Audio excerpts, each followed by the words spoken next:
Let us begin by understanding this clearly, and let us understand it without resistance. What we are about to take up cannot be learned, and it cannot be achieved. There is nothing here that the human mind can master, no formula that can be memorized, no words that can be repeated until a result appears. If that were possible, truth would long ago have been reduced to a system, and God would be at the disposal of those most skilled in language. But God has never yielded himself to words, and truth has never been subject to technique. We are not entering into an exercise. We are not entering into a practice. We are not entering into a method. We are entering into a recognition. And the first thing that must be recognized is this: the very effort to use truth is the thing that obscures it. Scripture tells us, "Be still and know that I am God." It does not say, "Repeat and know." It does not say, "Affirm and know." It does not say, "Concentrate and know." It says, "Be still." And stillness is not something you do. Stillness is what remains when doing has ceased. Now the world today is filled with voices telling us to declare, to affirm, to claim, to decree. And while these things may have their place on certain levels of thought, they must never be confused with spiritual realization. The moment truth is used as a means to an end, it ceases to be truth and becomes a tool of the personal mind, and God cannot be used. When Moses stood before the burning bush and asked, "Whom shall I say sent me?" the answer did not come as a doctrine, nor as a ritual, nor as a command. The answer came as being itself. I am that I am. Not I will be, not I shall become, not I am able to do, but simply, eternally, I am. And let us see at once the danger that lies before us. The human tendency is to take even the highest revelation and turn it into something to be done. We say, if I say I am often enough, something will happen. We say, if I repeat the words, I will change my life. But the moment I am is spoken with an objective in mind, it is no longer I am. It has already been reduced to a personal declaration, and God has been turned into an instrument. The Master warned us of this very thing when he said, "Take no thought." He did not say, "Take right thought." He said, "Take no thought." And again, the kingdom of God cometh not with observation. You cannot watch it arrive. You cannot measure it. You cannot induce it. It is, or it is not recognized. So let us be very clear at the outset. This is not positive thinking. This is not autosuggestion. This is not self-hypnosis. This is not even prayer as the world usually understands prayer. For prayer, in its highest sense, is not asking God to do something, but acknowledging that God is. The psalmist said, "The Lord is my shepherd, I shall not want." He did not say, "The Lord will become my shepherd if I ask correctly." He spoke from recognition, not hope. And it is recognition alone that reveals truth. Now the human mind feels uneasy when it is told there is nothing to do. It wants activity. It wants direction. It wants a role. But spiritual realization begins precisely where the personal sense yields its desire to control. "Except ye become as little children," the Master said, "ye shall not enter the kingdom of heaven." And a child does not attempt to manage life. A child rests in being. The tragedy of much spiritual practice is that it keeps the practitioner at the center. I am affirming. I am declaring. I am trying to realize. But the truth is this: the I that tries to realize God is the very I that must be surrendered. I live, yet not I, but Christ liveth in me. Until that statement is understood as experience and not poetry, truth remains distant. So we must begin by letting go of the desire to make something happen. We must be willing, even if only for a moment, to abandon the effort to improve, to heal, to demonstrate, to change. For as long as we are trying to become something, we are confessing that we are not that which God already is. God does not improve. God does not heal. God does not evolve. God is. And when God reveals himself as individual being, that being is complete, whole, and finished from the beginning. Before Abraham was, I am. Not before Abraham was, I prepared myself. Not before Abraham was, I worked toward realization. Simply, I am. If there is restlessness in you as you hear this, do not resist it. Restlessness is only the personal sense discovering that it has reached the edge of its jurisdiction. Beyond that edge lies grace. Beyond that edge lies revelation. Beyond that edge lies the silence in which God speaks. We are told, the Lord is in his holy temple. Let all the earth keep silence before him. Not because silence earns God's presence, but because silence is the absence of interference. And when interference ceases, that which has always been present stands revealed. So let us make no attempt to define God, no attempt to describe him, no attempt to use him. Let us simply be willing to stop outlining, willing to stop asking, willing to stop directing the course of our own unfoldment.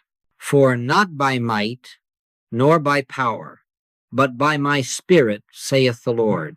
If something in you is waiting for instruction, gently set that aside. If something in you is waiting for results, gently release that as well. We are not here to accomplish. We are here to recognize. And recognition begins when the mind bows and the heart becomes still. Be still, the voice says, not tomorrow, not later, not after understanding. Be still and know. And that knowing does not come after stillness. It is revealed as stillness. Now we come to a point at which many earnest seekers stumble, and it is well that we face it without fear and without apology. The words I am cannot be used. The moment they are used, they are no longer true. They cannot be employed as a means to an end, because they are the end. They are not a statement about reality. They are reality itself. When God spoke to Moses from the bush that burned and was not consumed, he did not reveal a name that could be invoked, nor a title that could be repeated for protection or power. He revealed being, I am that I am. And then he added, Thus shalt thou say unto the children of Israel, I am hath sent me unto you. Not a person, not a force, not an influence, being itself. Now notice this. God did not say, I am strong. He did not say, I am abundant. He did not say, I am victorious. All of these would already have implied limitation, for strength implies weakness somewhere. Abundance implies lack somewhere. Victory implies conflict somewhere. God did not define himself, because definition belongs to the realm of form. God revealed himself as self-existent, self-sustaining, self-knowing, being. And this is why every attempt to add something to I am diminishes it. The moment we say, I am seeking health, we have confessed separation from life. The moment we say, I am trying to realize supply, we have placed supply outside of being. The moment we say, I am becoming spiritual, we have denied that spirit already is. The Master understood this perfectly. That is why he did not say, I will become the light of the world, but I am the light of the world. He did not say, I will attain life, but I am the life. And yet he also said, why callest thou me good? There is none good but one, that is God. Do you see the balance?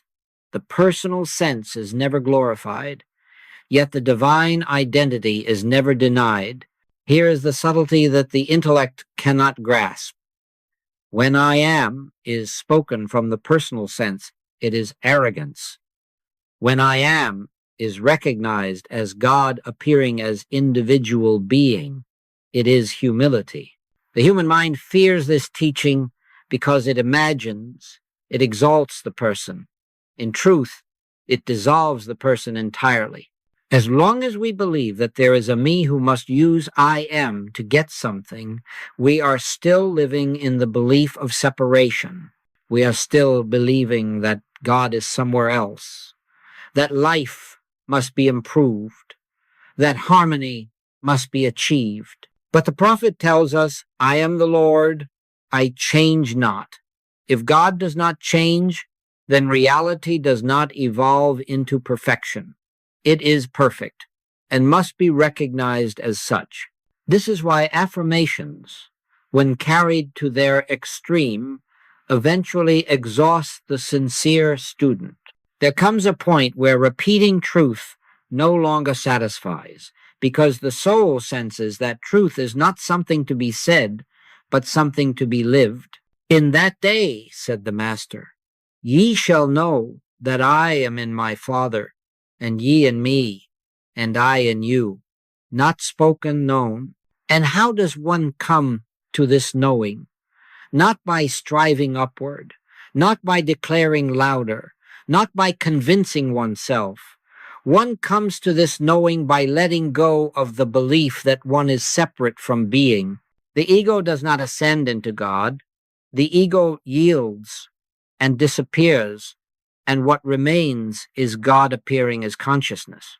You see now why I am cannot be practiced. You cannot practice being. You cannot rehearse existence. You cannot improve identity. You can only stop denying it. The Apostle Paul caught a glimpse of this when he said, for in him we live and move and have our being. Not toward him, not with him, but in him. And if this is true, then our problem has never been how to get into God's presence, but how to stop imagining that we are outside of it. Let us be honest. Much of our prayer is an attempt to persuade God to notice us. Much of our meditation is an attempt to reach a state where God will respond. But God does not respond.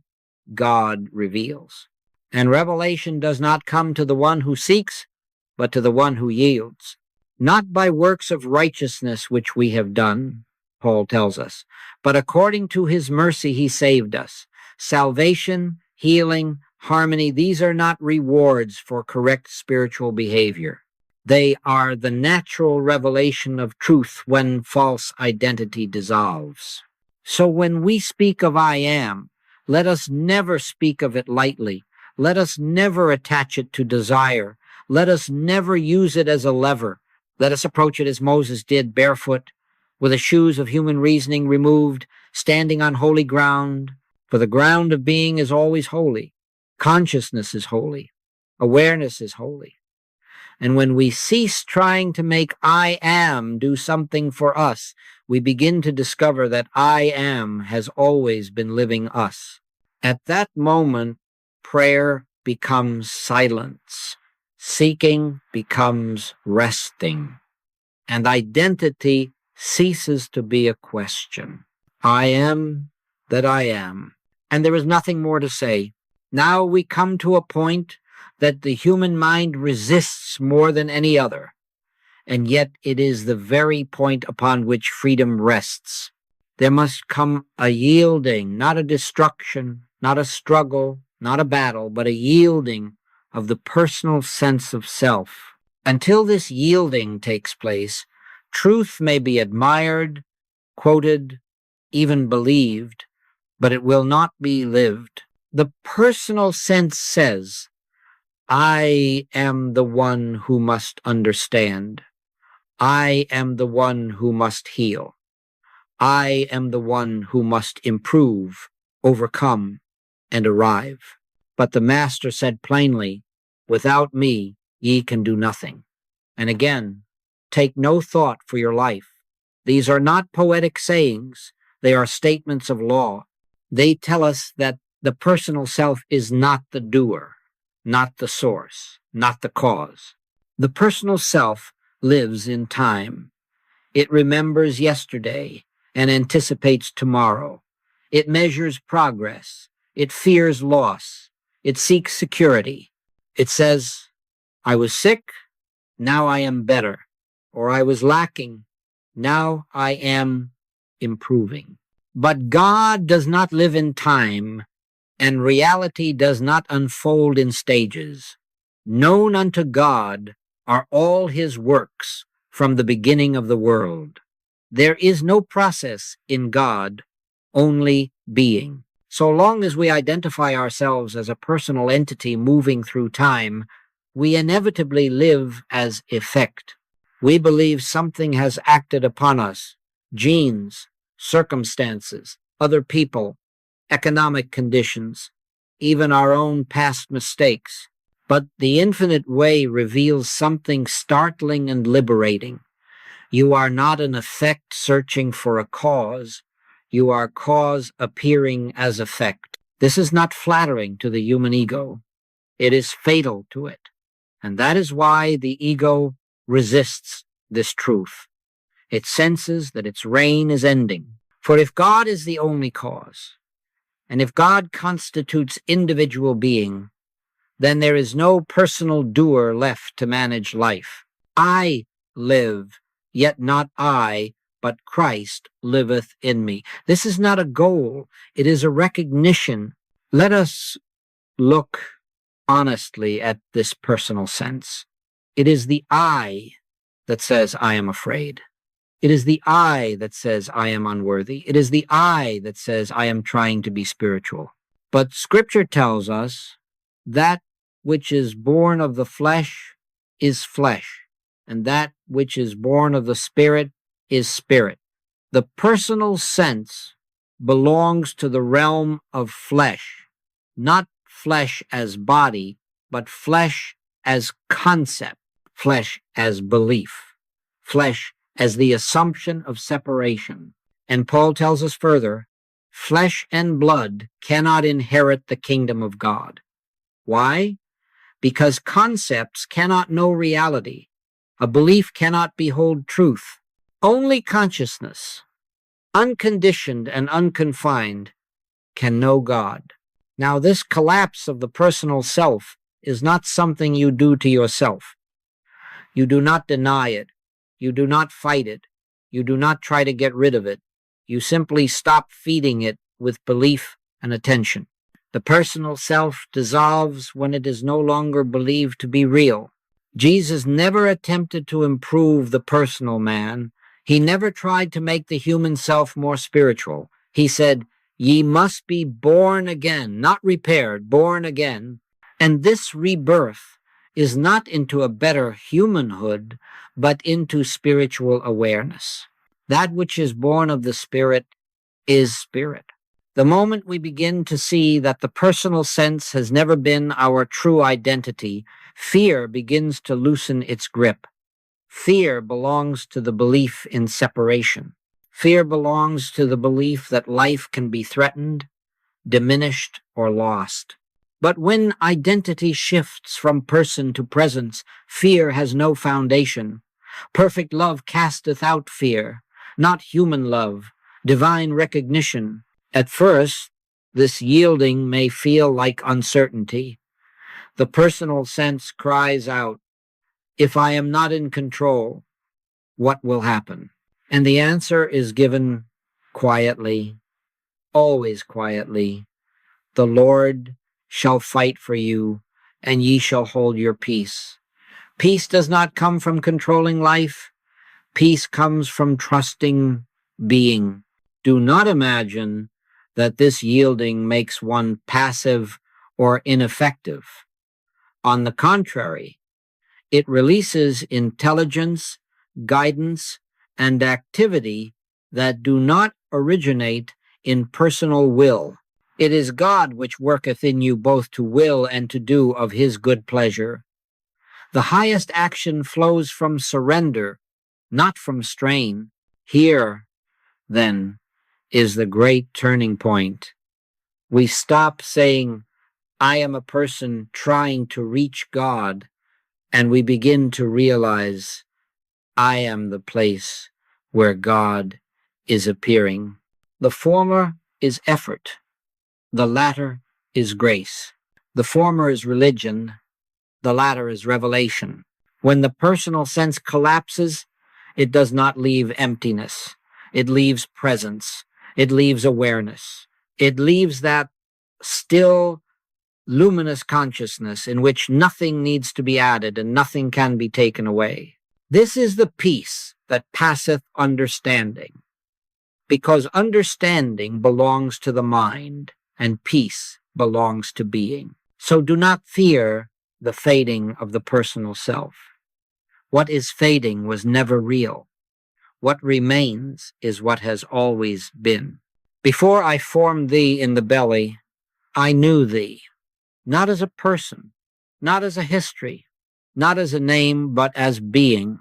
And when this is even faintly recognized, life begins to move without friction. The burden of selfhood is lifted. The strain of becoming is gone.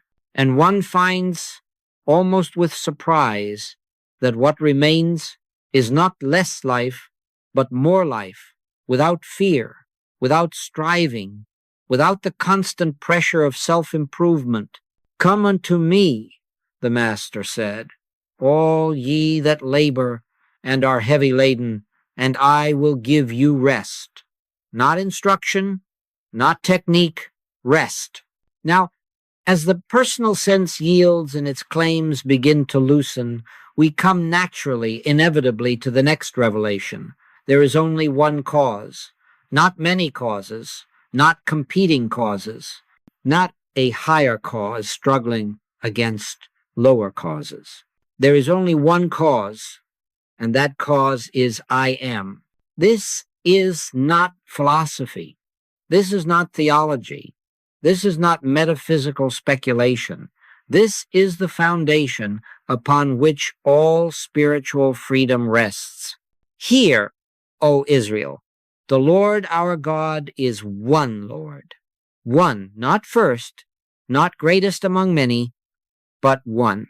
And if there is one cause, then there cannot be a second, there cannot be an opposing force, there cannot be a power acting against God. The human mind immediately objects. What then of disease? What then of lack? What then of sin, accident, injustice, and death? And the answer must be given exactly as the Master gave it, not by argument, but by revelation. Why callest thou me good? There is none good but one, that is God. If God is the only good, then evil has no source, and that which has no source has no law to sustain it. Here we must be very careful, for the intellect will attempt to twist this truth into denial or indifference.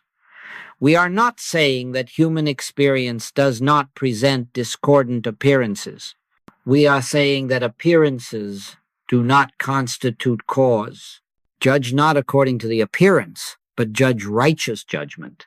Righteous judgment is judgment from the standpoint of cause, not effect. When you see a shadow on the wall, you do not attempt to heal the shadow. You do not fight it. You do not pray over it.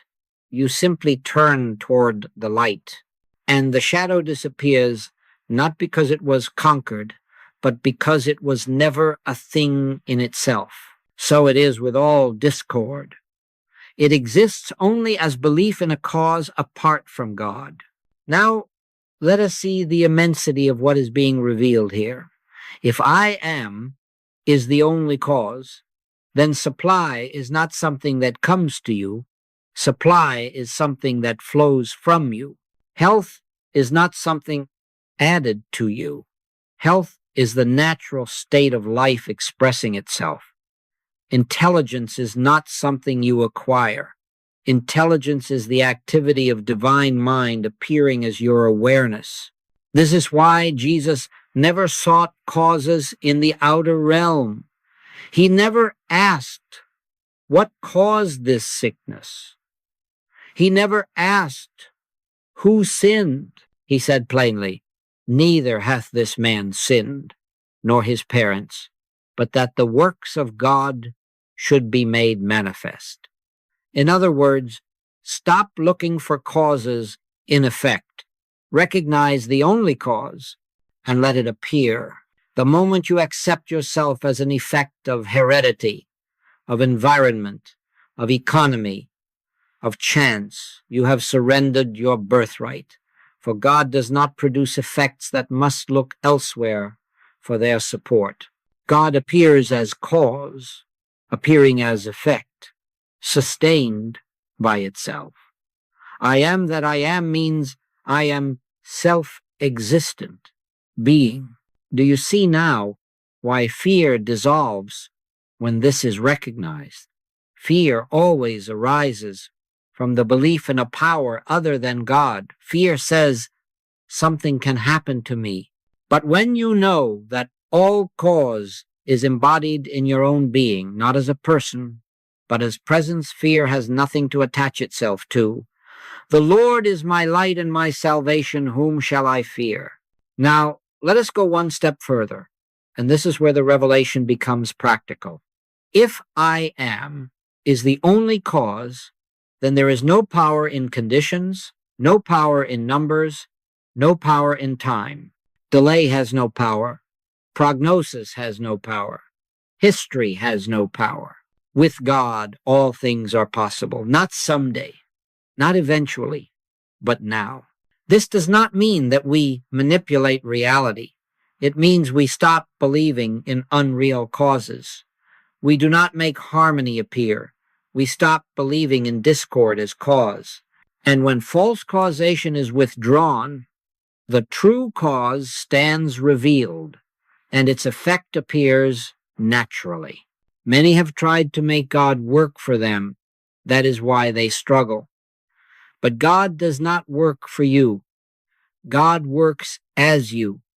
I and my Father are one, not partners, not allies, one. And in that oneness, the illusion of personal burden falls away. You will notice something very gentle but very profound when this begins to dawn in consciousness.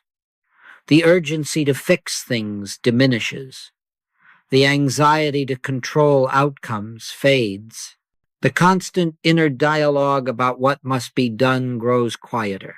And in that quiet, guidance appears not as thought, but as knowing. Trust in the Lord with all thine heart, and lean not unto thine own understanding. Why?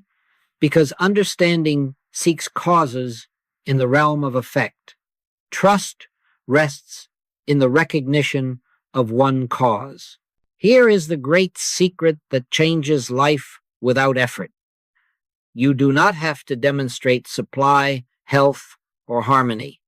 You have only to stop denying the only cause. The moment cause is rightly identified, effect follows without strain.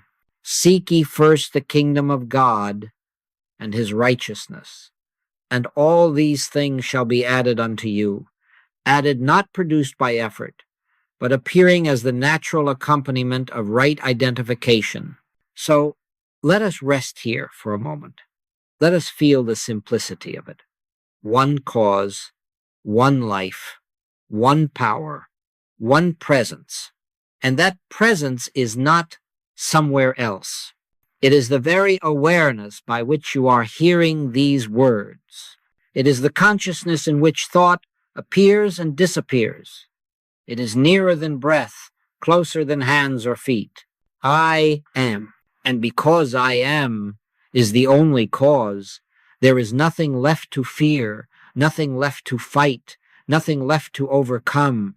There is only the gentle yielding that allows what always is to appear as what we experience. Now we arrive at that point where words themselves must begin to fall away. Everything that has been said thus far has been said only to bring us to this threshold, for truth is never finally known through statement.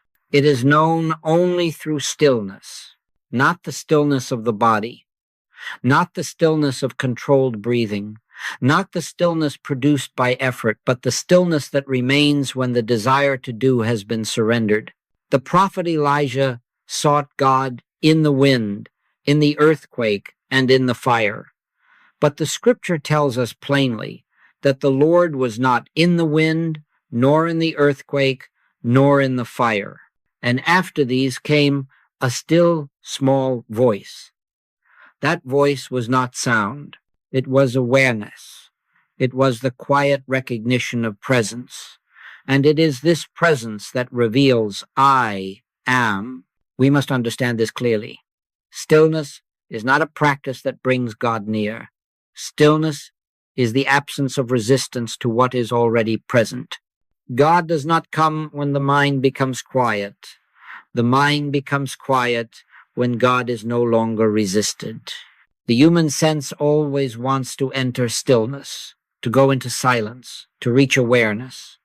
But where could you go to find that which already constitutes your being?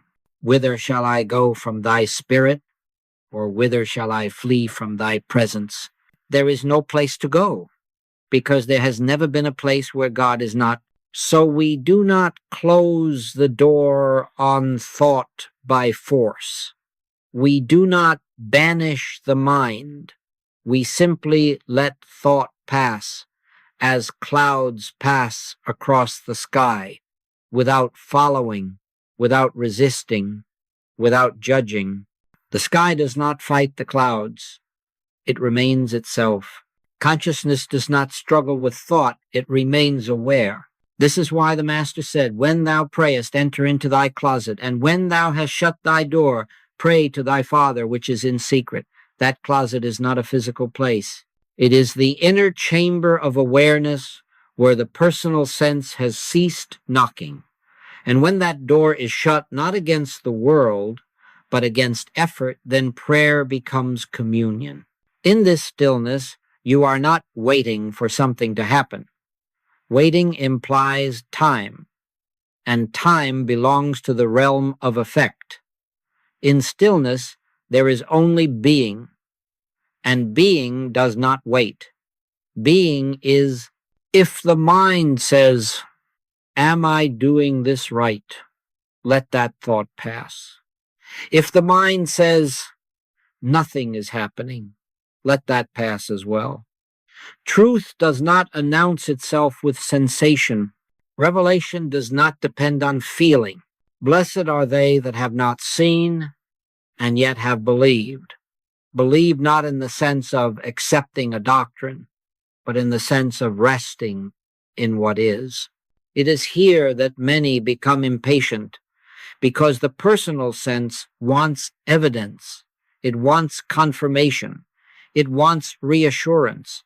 But the soul is learning a deeper lesson, that God is known without proof, and presence is recognized without sign. My kingdom is not of this world. It does not come through the senses, and therefore it cannot be validated by them. Remain here, not holding, not seeking, not directing. Simply remain as awareness. Awareness of what? Awareness itself. That which knows thought is not thought.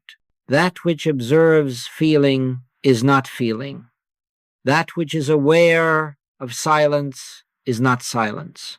It is being. In this stillness, you may notice something very gentle, very subtle, a sense of effortlessness, a sense that life is not pushing against you, a sense that you are not required to uphold yourself. This is not something new entering. It is something old falling away. The burden of selfhood is loosening. Cast thy burden upon the Lord, and he shall sustain thee. But what is the burden? The burden is the belief that you are sustaining yourself. When that belief yields, sustenance reveals itself as natural, continuous, and unlabored. Do not try to name this experience. Do not try to hold it. Do not try to repeat it later. The attempt to possess stillness removes you from it. Stillness is not an experience. It is the ground of all experience. Here, in this quiet awareness, I am does not speak as words. It reveals itself as certainty. Not certainty about something, but certainty as being. There is no argument here. There is no explanation. There is only the gentle knowing, I am, not as a statement, not as a thought, but as reality. Be still, the voice says, again, not as command, but as invitation, and know. And in this knowing, nothing needs to be added, nothing needs to be removed, nothing needs to be fixed. Life is not waiting for permission to be whole. It is whole. Rest here, not to achieve something, but because there is nowhere else to go. Now, having come to this stillness, something very subtle but very decisive takes place.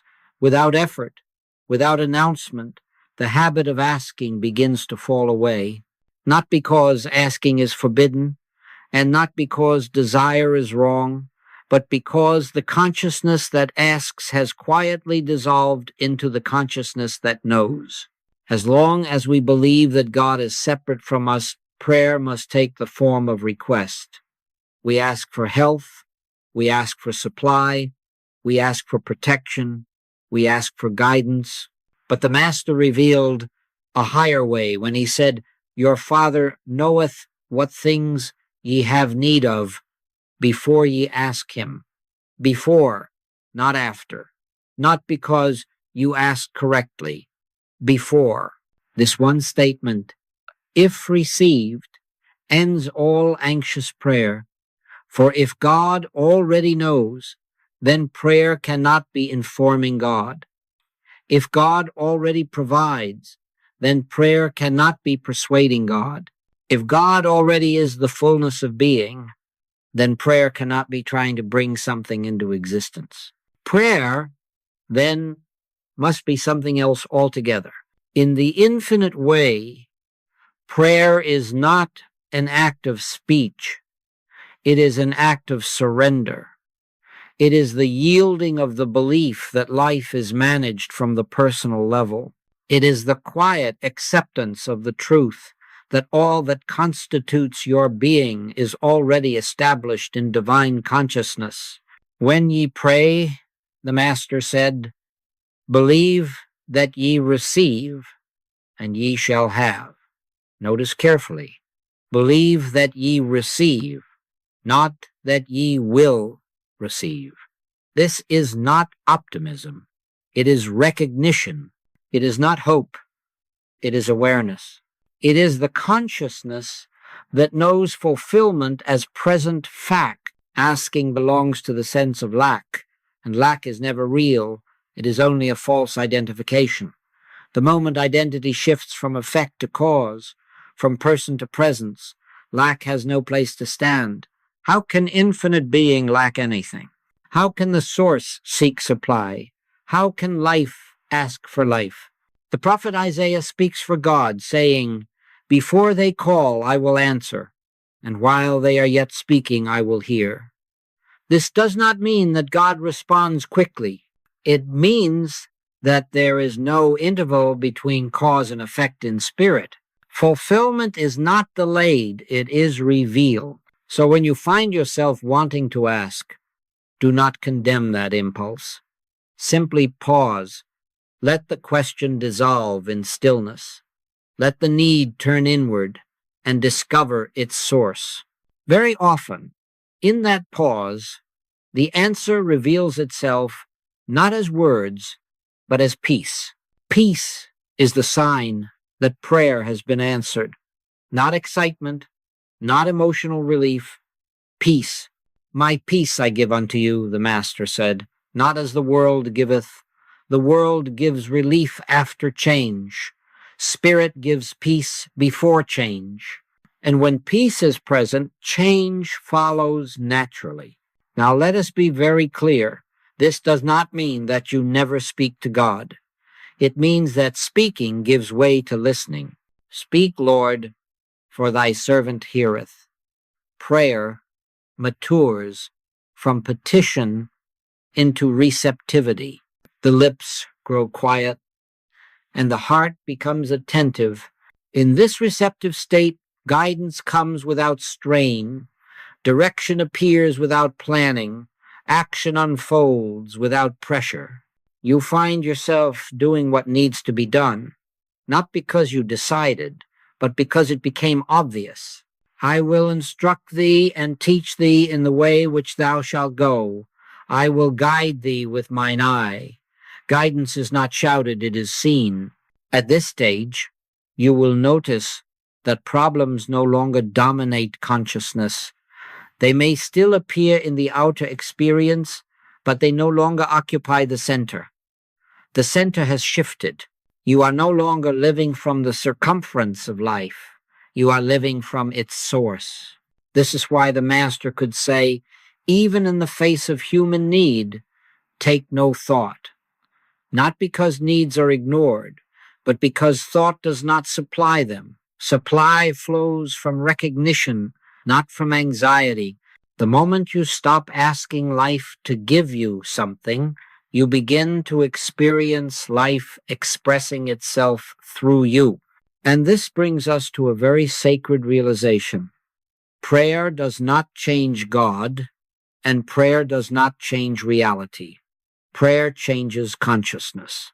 Or rather, prayer allows consciousness to return to its true nature. And when consciousness is restored to truth, experience follows. So let us rest here in this understanding. There is nothing to ask for, because there is nothing missing. There is nothing to persuade, because there is no resistance in God. There is nothing to wait for, because fulfillment is not in the future. The Lord is my shepherd, I shall not want. Not I shall not want someday, not I shall not want if conditions improve. Simply, I shall not want. Let that be enough. Now we reach a point where misunderstanding often arises, and it is important that we move slowly and reverently. When we say that I am is the only cause, and when we recognize that asking has ended because fulfillment is already present, the human mind is quick to ask, does this mean that I, as a person, am God? And the answer must be given clearly, quietly, and without compromise. No. It does not exalt the personal self, it dissolves it. The revelation is not that a human being becomes divine, but that the belief in a separate human self yields to the recognition of divine being appearing as individual form. The Master never taught personal deification.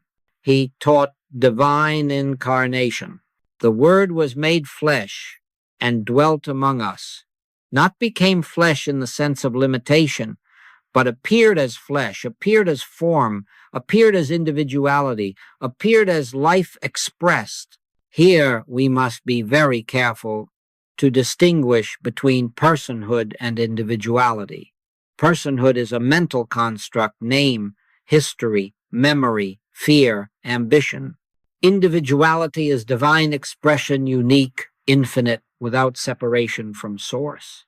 God does not produce copies.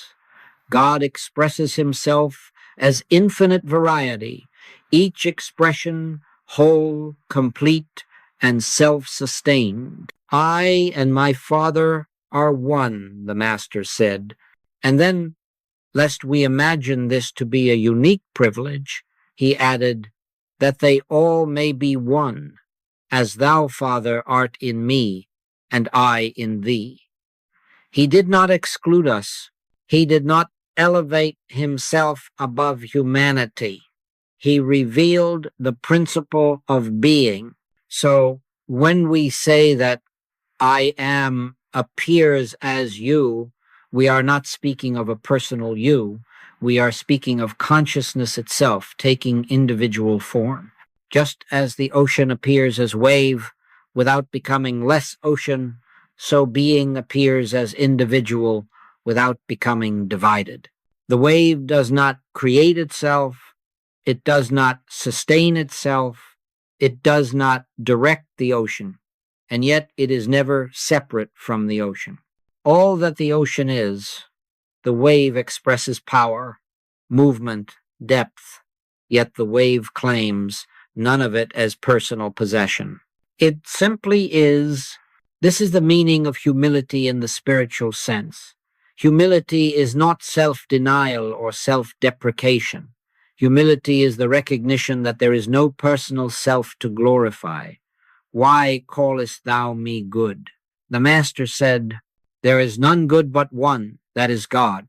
And yet he lived goodness, spoke goodness, embodied goodness. Why?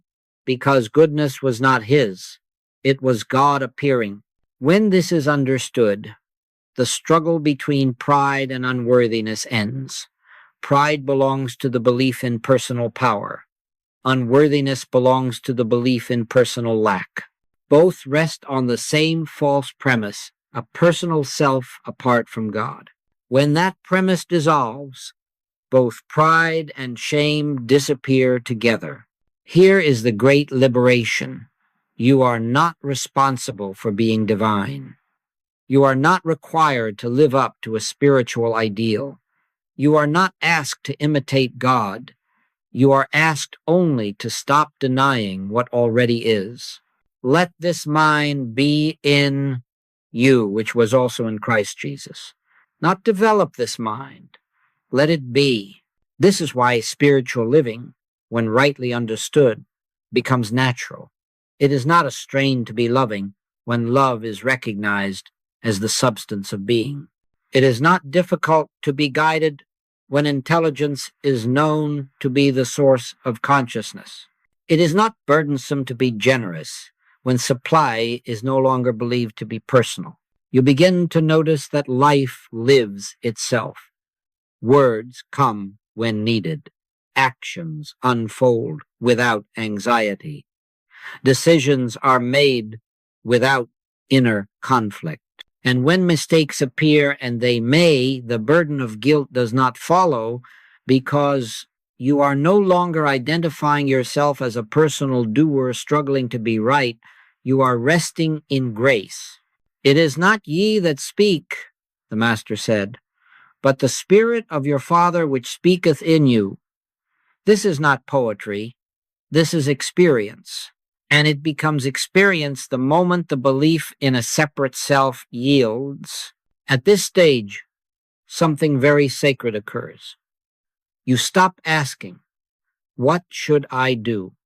And begin living from a deeper awareness in which right action is spontaneous. You are not passive. You are receptive. You are not inactive. You are responsive. You are not directed by fear or ambition. You are moved by inner knowing. This is what it means to live as an instrument. An instrument does not originate music. It allows music to pass through. It does not choose the melody. It expresses it. And when the instrument is clear, the music is pure. So it is with individual being. When the personal sense no longer interferes, the divine expresses itself freely, and this expression is always harmonious, always intelligent, always loving, not because you are trying to be these things, but because that is what God is. Here, then, we see the true meaning of incarnation. God is not afar off. God is not waiting to descend. God is present as consciousness, appearing as you, right where you are. And when this is known, not intellectually, But quietly, life becomes a continual revelation. Christ in you, the hope of glory. Not Christ beside you, not Christ above you, Christ in you. And yet, even this must be understood rightly. Not a presence inside a body, but being expressing itself as awareness. Rest in that. Now we come to a point that is often misunderstood by students of the spiritual path. When right identification is realized, when the sense of a personal self yields to the awareness of I am as the only being, there arises the question, what changes? And the answer is both very simple and very profound. Nothing changes, and everything changes. Nothing changes in the sense that God has not become more present than before. Truth has not improved itself. Life has not advanced. But everything changes in the sense that your relationship to what already is has been transformed. You are no longer living toward something. You are living from something. The fruits of this realization do not come by effort. They come by inevitability. By their fruits ye shall know them, the Master said, not by their affirmations, not by their declarations, not by their rituals. Fruits are not produced by strain. A tree does not work to bear fruit. It abides, and fruit appears. Peace is the first fruit, and it comes quietly. Not the peace of circumstances arranged to your liking, but the peace that passeth understanding, the peace that remains even when appearances are unsettled. This peace is not something you possess. It is something you cease resisting. Fear begins to dissolve, not because you have learned how to overcome it, but because fear cannot exist where there is no belief in a power apart from God. The Lord is my light and my salvation. Whom shall I fear? This ceases to be poetry and becomes fact when there is only one. Supply reveals itself in the same way, not as accumulation, not as hoarding, not as anxious provision for tomorrow, but as a continuous flow of adequacy. Your Father knoweth that ye have need of these things. Supply is not the result of correct thinking. It is the outward evidence of inward recognition. Relationships, too, undergo transformation. You are no longer seeking completion through another, nor defending yourself against another. You begin to see every individual as the same I am appearing in different form. Judgment loses its foundation. Comparison becomes meaningless. Love ceases to be emotional attachment and becomes recognition. And then there is healing. Not healing as an event, not healing as a demonstration, but healing as the natural state of being.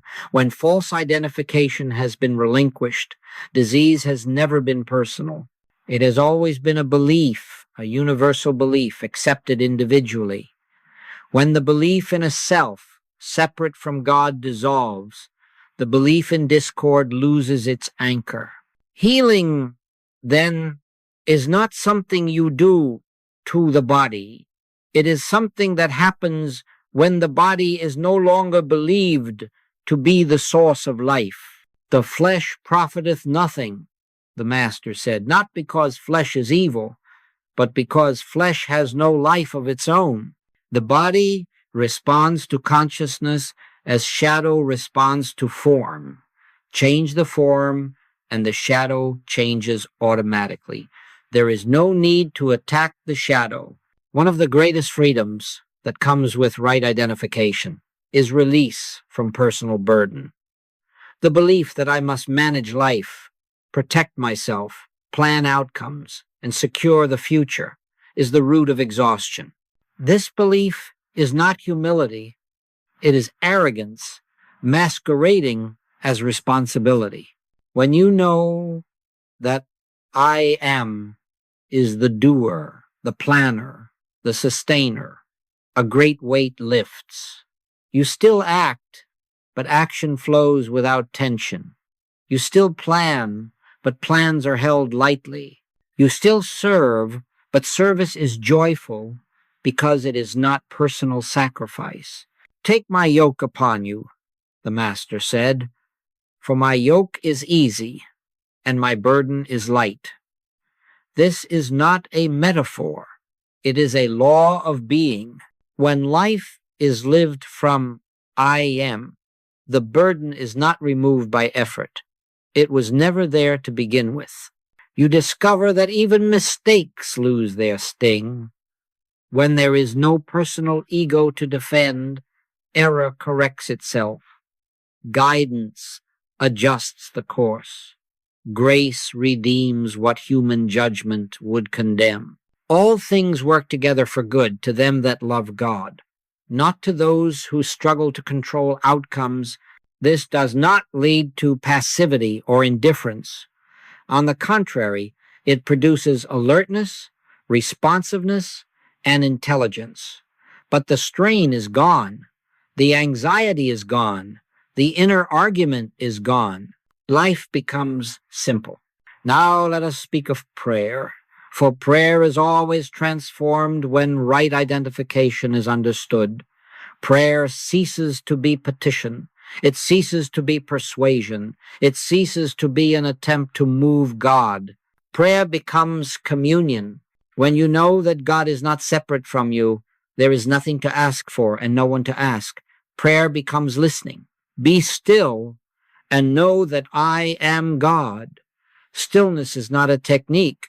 It is the natural state when effort ends. True prayer is the awareness of what already is. It is the recognition of presence. It is the silent acknowledgement, thou art here. And in that recognition, human problems dissolve not because they were fixed, but because they were never real in the presence of reality. This is why the Master prayed before raising Lazarus, not to change death into life, but to acknowledge what was already true. Father, I thank thee that thou hast heard me, and I knew that thou hearest me always. Gratitude precedes demonstration because gratitude is recognition. Prayer, then, is not something you do at set times. It becomes the atmosphere of your life. Walking becomes prayer. Working becomes prayer. Silence becomes prayer. And even speech becomes prayer when it flows from awareness rather than desire. As right identification stabilizes, your perception of the world changes. You no longer see a world of conflicting powers, good struggling against evil, life battling death, abundance opposed by lack. You begin to see appearances as appearances, not as realities. This does not make you blind to suffering. It makes you free from being hypnotized by it. Compassion deepens, but fear recedes. You can respond without being overwhelmed. You can help without losing peace. Judge not according to the appearance, the Master said, but judge righteous judgment. Righteous judgment is spiritual perception, the ability to see through appearances to what is eternally true. This is the secret of spiritual authority. Not authority over people, not authority over events, but authority over belief. When belief loses its power, appearances follow. Finally, we come to the simplicity that underlies everything we have spoken. There is nothing to achieve, nothing to add, nothing to become. There is only abiding. Abide in me, and I in you. Abiding is not effort. It is not concentration. It is not repetition. It is resting in what is already so. You will not always remember.